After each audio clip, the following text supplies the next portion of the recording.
Est-ce que la casque est une dictature au sein de l'école? Cette année, on est 14 à la Casque à Lille et on espère recruter au moins autant de personnes, Est-ce que vous avez le plus gros compte en banque de Schema? je pense, oui.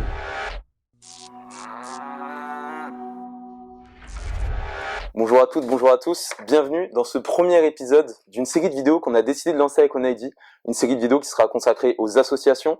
On va essayer de vous faire une dizaine d'épisodes sur les associations de Schema pour vous parler un peu des recrutements, mais aussi des événements et de la façon dont elles fonctionnent, pour vous aider, vous, nouveaux étudiants de Schema Lille, à les rejoindre.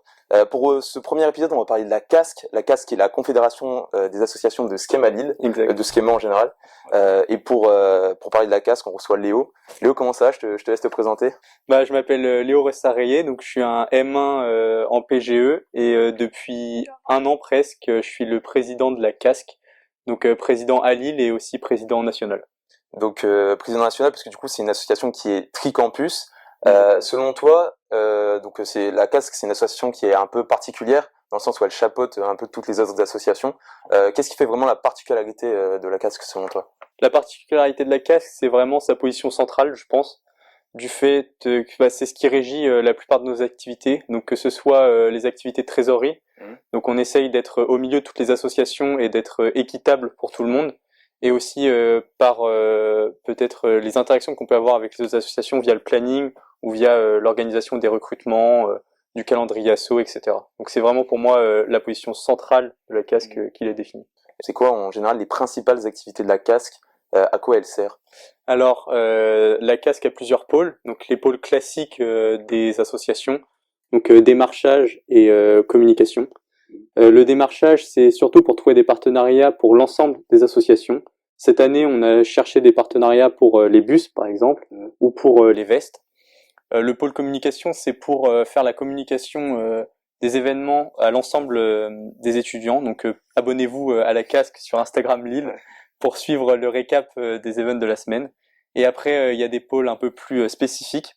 Donc, il y a le pôle formation, qui prépare des formations pour les autres bureaux des associations, donc trésorerie, événements Facebook, etc. Et il y a le pôle trésorerie. Donc pas forcément un pôle, mais c'est surtout l'activité du bureau.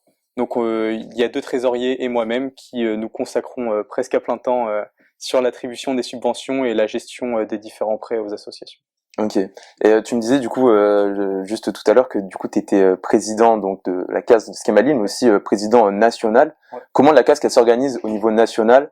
Est-ce que par exemple toi en tant que président tu dois aussi avoir un regard sur les associations qui sont par exemple à Sofia ou à Paris, et comment même au sein de Schema vous gérez l'organisation des 32 associations? Alors, au sein de Schema, la gestion des 32 associations se fait plutôt bien parce que les associations sont quand même assez autonomes et on fait confiance à tous les présidents et à tous les gens qui sont dans les associations. Donc, la gestion se fait plutôt de façon autonome. Et la gestion des autres antennes de la casque, pareil. La position de président national, c'est surtout pour distribuer les subventions que l'on collecte, puisque la cotisation c'est un fonctionnement national. Donc chacun cotise sur le même Lydia que après nous redistribuons. Et aussi national, c'est peut-être les questions de développement de la vie associative à Paris. Ça, c'est une question qu'on a beaucoup eue l'année dernière. Ou par exemple la relation avec Schema qui se fait un peu plus au niveau national. Donc par exemple récemment on a dû commander des arches et donc on discute avec Schema Paris surtout. Mais sinon il y a quand même une grande autonomie à travers les différentes antennes. Ok, on va parler un peu après du lien avec l'administration. Mais avant, alors une petite question que vous êtes sûrement posée. Du coup, t'en parlais un petit peu tout à l'heure des cotisations, mais à quoi sert la cotisation et pourquoi est-ce qu'elle est nécessaire pour le moment? Alors le premier point de la cotisation, tout le monde vous dit que c'est pour rejoindre une association. Mais c'est surtout pour faire vivre les associations. Parce que si aujourd'hui quelqu'un rejoint une association, c'est pour pouvoir faire des événements, pouvoir participer, pouvoir créer quelque chose. Et donc aujourd'hui, la cotisation, elle n'est pas pour la casque, elle est même pas du tout pour la casque. Nous, on la collecte et on la redistribue en intégralité. Notre travail, c'est d'essayer de rendre le maximum aux assos. Et donc on finance, entre guillemets, on utilise votre argent pour financer les différents projets. Donc par exemple, le projet que l'on finance le plus, c'est le Way. Après, il y a le TDA, le semi-ski, mais il y a aussi d'autres projets annexes entre guillemets, mais enfin moins coûteux. Donc par exemple acheter des jeux vidéo pour OneID ou financer des kartings avec SMC, des choses comme ça. Donc aujourd'hui la cotisation elle est vraiment nécessaire pour pouvoir faire quelque chose dans les associations avec des prix raisonnables quand même. Ok. Je vais parler un peu des événements. Donc à la casque, vous avez notamment, tu l'as dit, les formations, etc. Il y a aussi le MAC. Est-ce que tu peux nous en parler un petit peu, dire ce que c'est? Donc c'est vrai que dans la présentation, j'ai oublié le pôle MAC. Donc le MAC c'est My Associative Project. Donc c'est non concept, My Associative Concept. Oui, j'étais presque. Donc c'est un événement qui reprend un petit peu l'idée de la casque, c'est de financer les projets des projets innovants que des étudiants de Schema ont. Donc par exemple, il y a le LPS qui a gagné ou la journée des fiertés. Donc c'est juste une façon de mettre en valeur des projets et de leur attribuer peut-être plus d'argent que on aurait pu leur donner via les dossiers de subvention. Et aussi le moment de faire une belle soirée avec le plus de monde possible. Tu parlais tout à l'heure des subventions, que la casque était vraiment là pour subventionner la vie étudiante. Comment ces subventions sont distribuées? Qu'est-ce que vous utilisez comme outil? Alors le fonctionnement des subventions, c'est on commence par une période de récolte, donc qui commence à mi-août jusqu'à la date de clôture doit être en novembre, donc faut bien cotiser avant novembre. Donc on collecte l'argent ici pour votre génération de L3 qui arrive. À partir de janvier, en janvier, il y a un mois de dossier de subvention. Donc je pense que tous les présidents et que tous les trésoriers ont dû faire.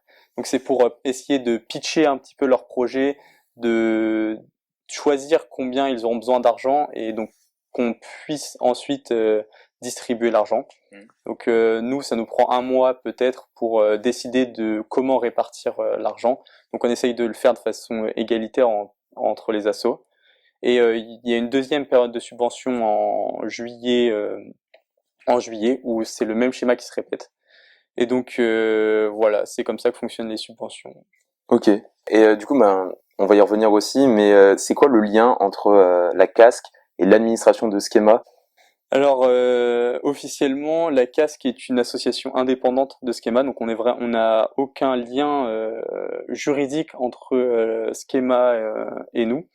Mais c'est vrai qu'on a un canal de communication privilégié, par exemple avec Sarah, parce que finalement l'administration a une vision plus lointaine et à long terme qu'on n'a pas forcément vu qu'on reste là que un an.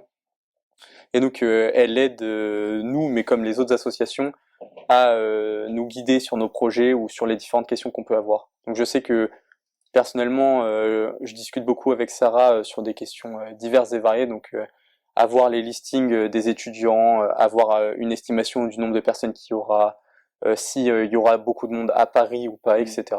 Petite précision pour ceux qui nous regardent, du coup, Sarah de Bishop, est la responsable de la vie associative de Schema, et donc c'est elle qui est responsable de la vie associative et de toutes les associations de l'école. Vous serez sûrement amené à la croiser dans l'année si c'est pas déjà fait. On va parler un petit peu après des recrutements, notamment pour ceux qui sont intéressés à rejoindre la casque. Mais avant ça, je vais te proposer un petit jeu, un petit oui/non à la Hugo Decrypt. Donc les règles sont simples. J'ai plusieurs questions. Tu dois répondre oui ou non. Le but c'est d'aller le plus vite possible et de faire toutes les questions. Est-ce que t'es prêt? Je suis prêt. Ok, on va commencer. Donc des questions plus ou moins sérieuses. Alors, top. Est-ce que je peux rejoindre 3 assos? Non, surtout pas. Est-ce que vous avez le plus gros compte en banque de Schema? Je pense, oui. Est-ce que la casque est une association professionnalisante? Oui. Est-ce que le pôle démarchage a déjà réussi à démarcher quelque chose? Non. Non. Est-ce que on peut rejoindre une association sans avoir cotisé? Ah, surtout pas. Est-ce que vous êtes pour la destitution de la JE? Non. Est-ce possible de créer une nouvelle association ou un club? Oui. Est-ce qu'on peut frauder la cotisation? Non. Est-ce que tout le monde peut rejoindre des associations, que ce soit SDM, BBA, PGE, AST2? Oui. Est-ce que vous refusez des events proposés par les assos? Non. Pour ou contre le fait d'innover dans la gestion des assos? Non. Pour. Est-ce que la casque est une dictature au sein de l'école? Oui. Est-ce que vous acceptez les pots de vin? Un petit peu, de temps en temps. Est-ce que Top. Ok, bah c'est bien que tu t'en es bien sorti. Tu disais du coup que c'était une association qui était assez professionnalisante. Oui. Oui, bah, via l'objet qu'on a, donc il y a quand même pas mal de responsabilités. Donc vous avez pu mentionner le compte en banque parce que finalement on a pas mal de réserves pour financer notamment les way, les différents way des campus qui ont besoin de payer les fournisseurs assez tôt, donc avant d'avoir la trésorerie des shotguns. Et donc on doit gérer ça. Il y a aussi la gestion de la cotisation. Donc c'est vrai il y a pas mal d'argent sur les comptes bancaires et donc en tant que président, on est responsable à 70%. Donc Pas trop de pression, il y a un petit peu de pression ouais. de bien faire et surtout de bien savoir où tout va et qu'il n'y ait pas de fuite. Donc faut éviter au maximum. On va parler maintenant des recrutements.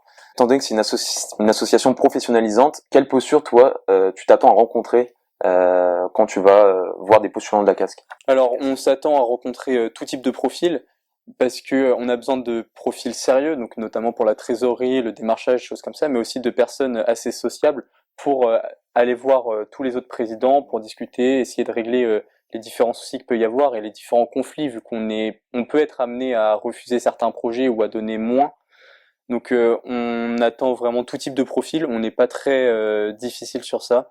C'est vraiment, moi je pense que tout le monde peut avoir sa place à la casque au sein des différents pôles. Ce qui est important, c'est le feeling, le sérieux et la volonté de bien faire au sein de l'association. Et toi, à titre personnel, qu'est-ce qui t'a motivé à rejoindre la casque et puis après à en devenir le président? Donc ce qui m'a motivé à rejoindre la casque, c'est la position centrale, parce que je trouve que c'est un endroit assez important et parce que mine de rien on agit sur ce qui nous entoure et je pense que c'est une façon de d'aider aussi à développer la vie associative. Et comment je suis devenu président, donc c'est un peu un jeu de hasard. Et je voulais être trésorier à l'origine et finalement il y avait deux trésoriers qui étaient peut-être meilleurs que moi en trésorerie et on m'a proposé si je voulais pas avoir un regard un peu au-dessus et un peu plus lointain parce que peut-être je suis assez curieux de nature et donc j'ai envie de comprendre tout ce qui m'entoure et de voir ce qu'on peut essayer d'améliorer. Alors qu'en trésorerie, il faut peut-être être un peu plus rationnel et calculateur, ce qui n'est pas forcément mon cas. Pour aller de manière plus concrète dans les recrutements, quand est-ce que ça commence et comment ça va se passer au niveau de la casque? Alors, les recrutements commencent pour tout le monde en même temps le lendemain du Way ou le week-end du Way et se termine le remontée des listings associatifs doit se faire le 9 novembre. D'accord. Donc, entre ces deux périodes-là, les associations font comme elles veulent, autant de phases qu'elles veulent et de tout type. Et pour la casque, il y aura 2 ou 3 phases à voir en fonction des postulants. Mais c'est surtout des recrutements assez sérieux, donc des travaux à rendre, peut-être une soirée, peut-être pas. On garde un peu de surprise. Oui, faut garder la surprise, hein, faut pas trop en dire. Vous prenez combien d'étudiants à peu près à la casque? Cette année, on est 14 à la casque à Lille et on espère recruter au moins autant de personnes pour le prochain mandat. Est-ce que c'est compatible d'être bureau dans une association et d'être bureau à la casque? Être dans le bureau de deux Dans le bureau, voilà, de deux associations. Je pense pas. C'est possible d'avoir deux associations. Donc il y a Camille, la secrétaire, qui est également à Skefi et moi aussi qui suis à Skefi. Donc c'est possible de tenir en même temps deux associations parce que si on est motivé, on a toujours le temps. On est en école de commerce, c'est faisable. Mais dans deux bureaux, je pense que le temps va manquer. Écoute, petite dernière question pour finir. Donc toi, là, t'as passé du coup bientôt un an à la casque. Si tu devais à nouveau choisir une asso, tu choisirais la casque sans hésiter? Sans hésiter la casque. Ouais. J'ai vraiment adoré l'année passée. On voit plein de choses, on est amené à discuter avec pas mal de personnes, à rencontrer pas mal de personnes. Et surtout, c'est assez gratifiant de voir qu'on participe à la construction des événements. Même si c'est surtout les associations, les pôles events qui construisent de A à Z les événements. Nous, des fois, on peut être amené à donner une petite idée ou participer dans plein de projets différents. Donc c'est assez agréable de voir que il y a les fruits le fruit de toutes les associations ont bien pris cette année. Bah écoute Léo, merci beaucoup. Pour finir, je vais juste vous informer sur le fait que si jamais vous avez des questions, vous pouvez les poser en commentaire de cette vidéo et on y répondra en story. Vous pouvez aussi poser vos questions à la casque directement. Par quel moyen on peut vous contacter? Directement sur Messenger, parce qu'on a des petits problèmes sur Directement sur Instagram. On n'est pas très fort encore sur Instagram. On mettra quand même le lien de l'Instagram de la casque si ça vous intéresse en dessous dans la description avec celle de OneID. Léo, je te remercie encore. Merci d'avoir pris ton temps. Merci de nous avoir reçus dans le local de la casque avec le beau logo. On se retrouvera très vite pour d'autres épisodes. Salut.